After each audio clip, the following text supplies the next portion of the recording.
Best Practices Research, Decoding and Encoding by Meredith Jaskolka, University of New England. Decoding.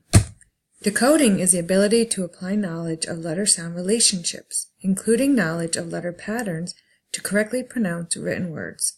Understanding these relationships gives children the ability to recognize familiar words quickly and to figure out words they haven't seen before. Encoding. Encoding is the process of hearing a sound and being able to write a symbol to represent that sound. The student I am currently working with needs help in both decoding and encoding. Therefore, the following are some Tier 1 interventions that I have been using in my classroom as well as will be implementing in my classroom for this student. One intervention is small group skill instruction. This is meeting daily with a small group with guided instruction in the area of decoding and encoding for about 20 to 30 minutes. The student will be able to work on both decoding and encoding skills during this 20-minute time with the help of the teacher.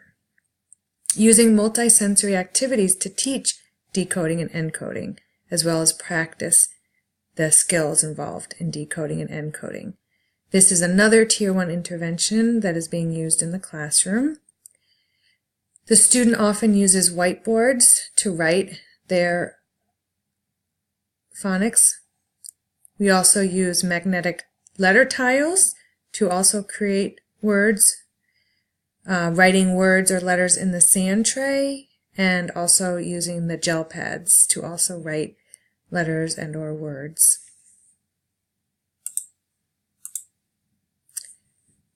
Some other Tier 1 interventions are student conferring. Conferring individually with the student during independent reading time to reinforce the decoding skills. This is also done as frequently as possible on a one-to-one basis, and it can also be 5 to 10 minutes during their reading, and this would be using the students' independent reading books. Also, daily student fluency practice. Students practicing reading word cards following a specific phonemes and also reading short passages at their reading level, including these phoneme words. So practicing just very specific word patterns or word families and incorporating it into short passages to increase the student's ability to fluently read the words is another Tier 1 intervention that will be used. In addition to the classroom Tier 1 interventions, there are also several website-based learning games and things that we also use as interventions, both in school and at home. Reading A to Z is a great website that has interactive leveled books at the students' reading ability, where they can listen to books, read books, and take comprehension quizzes, all on books at their reading level. Lexia is another website that instructs students in specific phonics skills through games, and students are placed at their appropriate level based on their skill analysis. This website is more specific to phonics and not reading books. ABCia is more of a game website that has grade level appropriate games that focus on sight words, letters, sounds, and other beginning reading skills. And also Starfall is another website that has grade level appropriate games that focus on, again, sight words, letters, sounds, and other beginning reading skills. These websites may be utilized during the school day, during center time, or during small chunks of students' free time. In addition, they can be used at home with the parents to reinforce reading skills. So some research that I have discovered that would support the interventions taking place and some of the interventions that I will be incorporating, that interventions and strategies that I've previously discussed all support that students learning to decode and encode more effectively. Research shows that teaching both decoding and encoding simultaneously has been shown to accelerate students' ability to learn to read. A convergence of evidence links the development of decoding and encoding ability in students to their underlying phonological and phonemic awareness knowledge. Weiser's research also supports the encoding instruction as an effective way to help students struggling with reading and spelling difficulties, and makes statistically significant gains in phonemic awareness, decoding, encoding, fluency, and comprehension. So teaching both decoding and encoding at the same time proves to be the most effective. Sugate's research also supports that using decoding and encoding to support students' literacy learning. The research found that the interventions were more effective for older children, especially when the intervention included comprehension, and that phonemic awareness interventions were better than simply teaching phonics. In addition, interventions that included phonological awareness were more effective than phonics alone.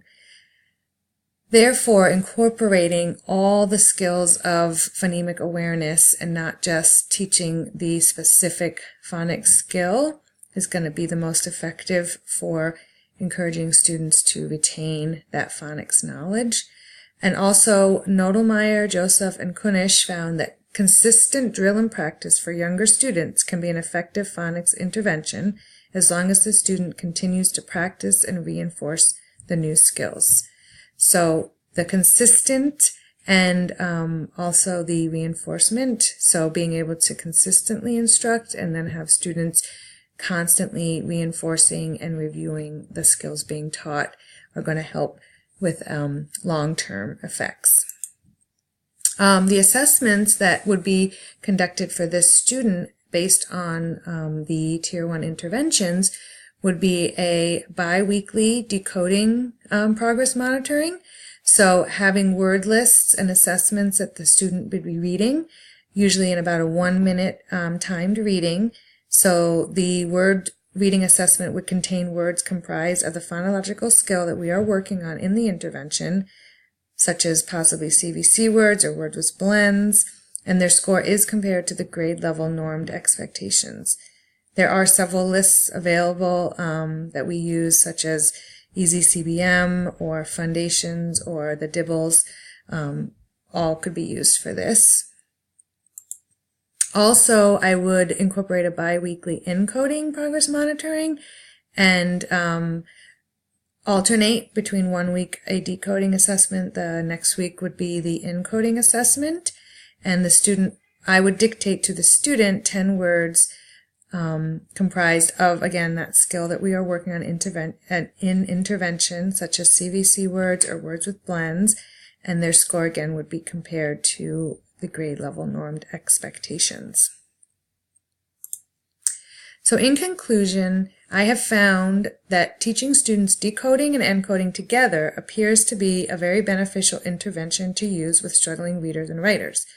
Also, using small group targeted instruction on a consistent basis is also one of the most effective classroom interventions. Interventions that incorporate phonemic awareness, phonics, and some comprehension are the most effective and longest lasting interventions as well. Thank you, and I hope you enjoyed the presentation.